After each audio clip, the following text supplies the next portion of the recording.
Every Halloween, the small town of Oakshade hosts its annual costume festival, a night when the townspeople come together in a frenzy of creativity, turning the quiet streets into a parade of terrifying masks, makeup, and elaborate costumes. It's a tradition that dates back hundreds of years, almost as old as the town itself. But beneath the surface of festivity lies a legend that every Oakshade resident knows, though few dare to speak of it: the tale of the Midnight Maskmaker. It was said that long ago there was an artist named Vincent Thorne who lived on the outskirts of town. He was a master at creating the most lifelike and terrifying masks anyone had ever seen. Vincent would work late into the night, crafting his creations with an obsession so fierce that it bordered on madness. Each mask was said to hold a piece of him, a fragment of his twisted soul. Rumor had it that Vincent used strange materials, going to lengths that left his neighbors suspicious and fearful. They claimed he'd disappear for days, returning with dark circles under his eyes and hands stained with something red. One Halloween night, years after Vincent had faded into obscurity, the townspeople awoke to find Oakshade covered in a thick fog. As dawn broke, they discovered masks scattered all over town, hanging from lampposts, nailed to trees, and even left on doorsteps. They were grotesque, haunting, almost lifelike, and each one was unlike any mask seen before. Vincent Thorne was never seen again, but every Halloween, masks resembling his style continued to appear. This Halloween, however, the legend would come alive in a terrifying way. Sam, a newcomer to Oakshade, didn't believe the ghost stories. In fact, he was thrilled to experience his first Halloween festival in town.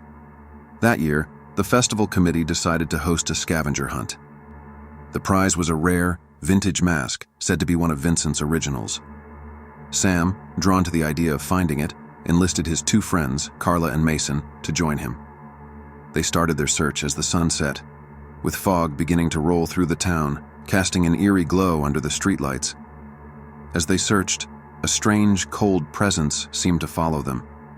They heard whispers in the distance and noticed shadows that seemed to flicker and move. Sam, ignoring the signs, pressed on, determined to win. His friends grew uneasy, insisting they turn back. But Sam laughed it off, teasing them for being scared of old ghost stories. Hours passed, and their search took them to the old cemetery at the edge of town, a place no one went after dark. There, under the gnarled branches of an ancient oak, they found a mask, half buried in the ground. It was nothing like they'd expected. It was gruesome, stitched together as if made from human skin, with hollow, soulless eyes that seemed to follow them.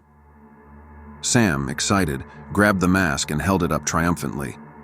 As he did, an icy wind swept through the cemetery, and he felt a sudden, inexplicable urge to put it on. Ignoring his friend's pleas, he slipped the mask over his face. Instantly, he felt a strange sensation, as if the mask was tightening around his skin. His friends watched in horror as Sam's face began to change, the mask melding to his flesh. His eyes glazed over, and a twisted smile formed, one that was not his own. The mask wouldn't come off. He clawed at it, screaming in pain as he felt it merging with his face. Carla and Mason tried to help, but his skin had fused with the mask as if it had a life of its own. Slowly, Sam's voice faded, replaced by a low, guttural laugh. In that moment, the legend of Vincent Thorne came alive. Possessed by the spirit of the Midnight Maskmaker, Sam stood still, his eyes hollow, his body no longer his own.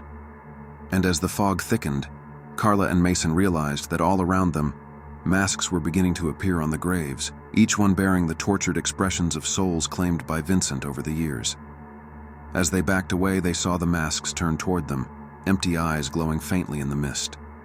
One by one, they began to whisper in voices that echoed from the depths of forgotten graves. Carla and Mason ran, leaving Sam behind. The town later claimed he vanished that night, joining the lost souls of Oakshade. Now, every Halloween, it's said that Vincent Thorne returns, choosing a new face to wear, a new soul to trap.